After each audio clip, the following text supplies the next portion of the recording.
Hello friends, my name is Vanshita and you are watching my channel Tech Right Education. In this video, I am going to discuss about subnetting. So let's begin our session. As I discussed that in this video I will discuss about subnetting. So guys, there are two things in subnetting, that why we do subnetting, and another thing is that how we will do subnetting. So let's move forward and understand why we do subnetting. Before understanding why we do subnetting, let's see the definition of subnetting. Subnetting means dividing a big network into a small network. Let's understand with the help of example. Here I have given example of university. Suppose in a university there is only one network that exists. There is no separation between networks. Then what will happen? Its maintenance becomes very tough and security also decreases. So to overcome from these things, what we can do? We can simply do subnetting. As I told, that subnetting means dividing a big network into small network. So see in this figure what I have done. Suppose in university there are some departments. I have simply divide a separate network for each department. One network for this department, one network for this department, one for this, and one network for this department. So by dividing network for every department, what will happen? Its maintenance become easy and security also increases. This is a demand of today's world, that everyone want to do the work in less time and they want to increase security also, because we all guys know that the data of university is really important.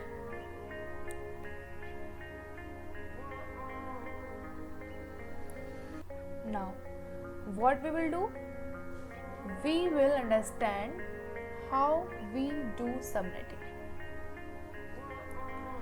Suppose this is a university and its IP address, its whole network address is 200.10.30.0. Here I have taken class C IP address whose range is 192.2.223. While doing subnetting, we will not touch network part. As we know, there are 3 network part and 1 host part in class C IP addressing. So we will not touch these 3 portions. If we touch these 3 portions, then what will happen? Suppose if we take the example of our real life, then we want to go Mumbai and we will reach at Kolkata. Then we change our network, then we change our path. So network is similar to path. So we will not touch network part. We will only do changes, do subnetting in this part. In the case of class C,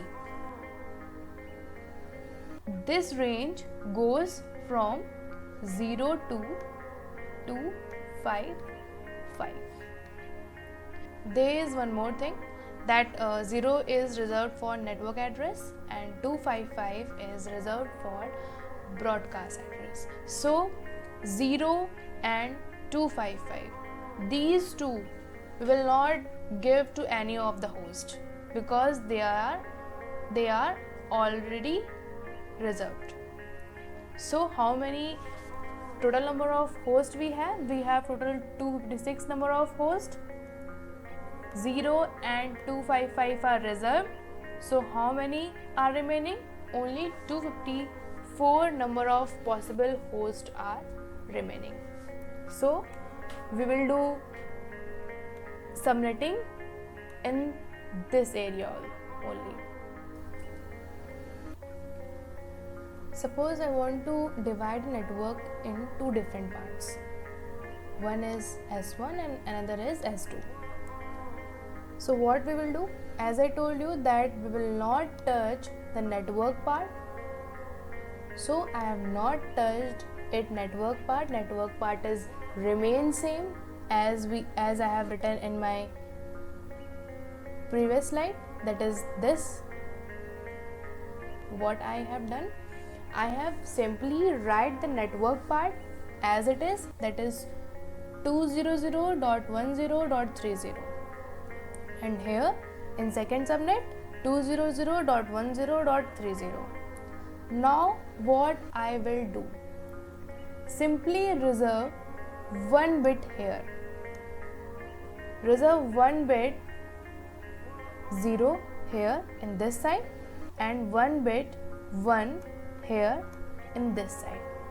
One side you will reserve 0 and one side you will reserve 1 while dividing a network into two parts.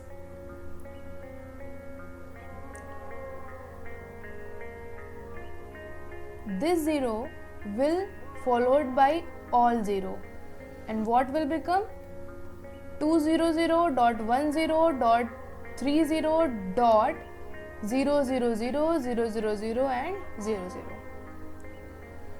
Then what is the possibility of its ending? As 0 is reserved, then 0 will be same, this 0 will be same here, and it will become 1. If I talk about its decimal form, then what will happen?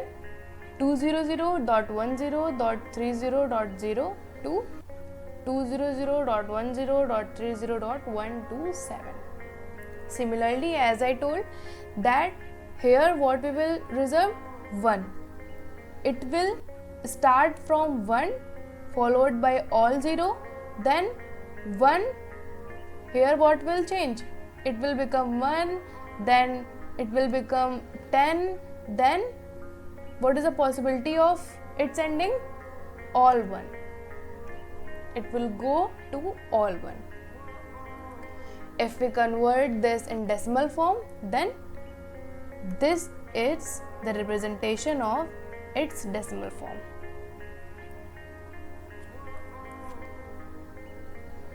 This 1,0,0,0,0,0,0,0 become 128, and this will become here 255, right? And what we will do? We will not touch its network part. Network part will be remain same. Its binary representation. This one is the binary representation. So, if I talk about its subnet ID, then what will be the subnet ID of S1? The subnet ID of S1 is 200.10.30.0. Its broadcast ID will be 200.10.30.127. This one. As I told that first bit 0 and last bit is reserved. When this network was only one network, there was no subnet, then what was the range? 0 to 255. Then 0 was reserved for network part and 255 was reserved for broadcast. When we do subnetting, then similarly 0 will be reserved for network part and this last bit will be reserved for broadcast part. When we count that how many total number of hosts possible in subnet 1, total number of hosts are possible in subnet 1. So total number of hosts will be 128, but as I told, 2 are reserved, one for network part, this one is reserved for network part and this one is reserved for broadcast part. So we will do -2. Then how many become? 126. Similarly, if I talk about S2, subnet 2, then its subnet ID is this, broadcast ID is this, and total number of hosts are 128. From this to this, if I count from this number to this number, then we will get 128 total number of hosts, and here also 128 is reserved for network part as it is a starting bit, and 255 is reserved for broadcast as it is ending bit. So here I will do -2, then how many will be remaining? 126. If I talk about total number of hosts including S1 and S2, then there are 252 total number of hosts including S1 and S2. But we have seen one thing here, that is before subnetting we have 254 total number of hosts, this one. But after subnetting we have only 252 number of hosts. What happens here? When we divide a network, we get separate network ID for this subnet, separate broadcast ID for this subnet. For this also we have separate network ID and separate broadcast ID. That's why we have only 252 number of hosts after subnetting. Here you may get confused about that the subnet ID of S1 is 200.10.30.0 and the network ID of whole network before subnetting is 200.10.30.0. Both are same. How it is possible? Guys, it's totally depend that we are inside the network or we are outside the network. So let's take an example of a house. Suppose someone come a place which is unknown for him. So how he or she will find a particular house in that area? With the help of house number, or we can say address. An address include house number. So this guy only see house number. There is no need for this guy that he know about that how many rooms are inside the house. There is no need. The first thing what he will see the house number to reach that particular house, and after reaching he will see everything. But before reaching he will see only the house number. Suppose a packet come with an IP address of 200.10.30.10. Then it will first go to this router, see its subnet mask and try to enter inside the network. But this packet don't know about anything that what is happening inside the network. So for knowing about inside network, what we have to do? We have to implement an internal router inside a network. When we implement internal router inside the network, then this packet will able to know about the inside network. Now this packet reaches inside network, then how it will decide that it have to go S1 or S2? How it will decide? For taking this kind of decision, we have to configure subnet mask to the internal router.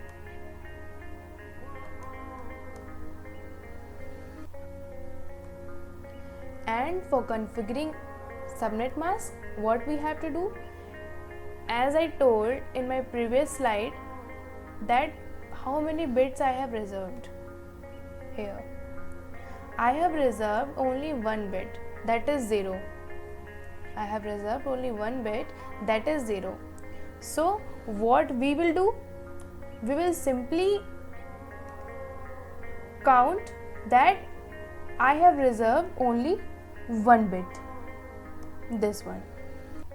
If I reserve 2 bit, then I will write one more one here. So for this situation I have reserved only 1 bit, so I have written only 1 1, which is followed by all 0. If I convert this number into decimal form, then it becomes 128.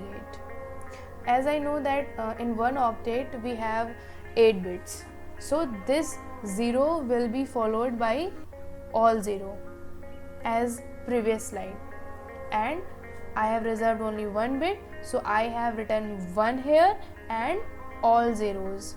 How many zeros? 7, rest of the 7 zeros, and after converting it in decimal form it will become 128.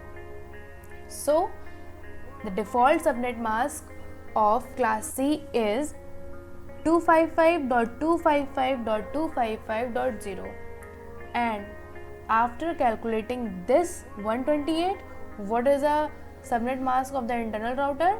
255.255.255.128. Now what will happen? Suppose a packet come with a destination IP address of 200.10.30.15.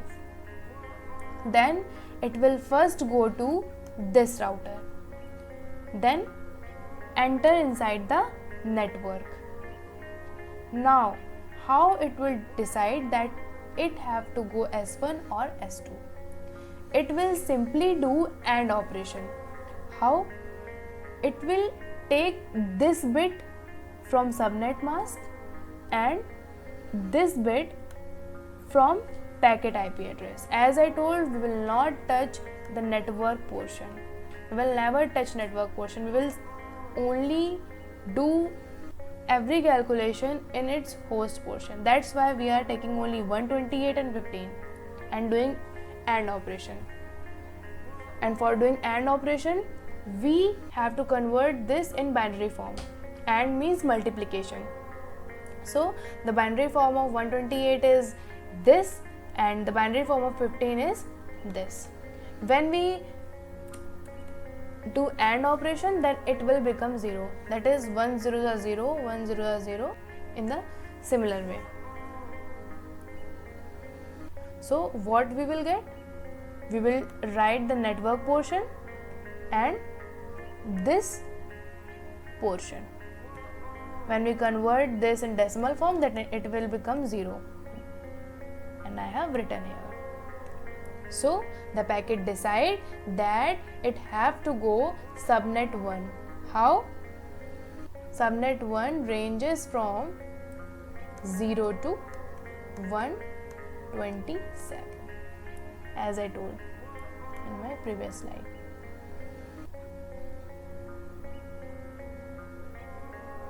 See, subnet 1 ranges from 0 to 127. Suppose if an IP address come with this 200.10.30.130, then what will happen? It will go to this router, then this enters in the network. Now how it will decide? We convert simply 130 into its binary form, and we have the subnet mask of the internal router, that is 255.255.255.128. We will take the host part, convert this in binary form, convert this IP address host part in binary form, simply do AND operation, and what we will get? We will get this one, and its decimal form is 128. So what IP we will get? 200.10.30.128.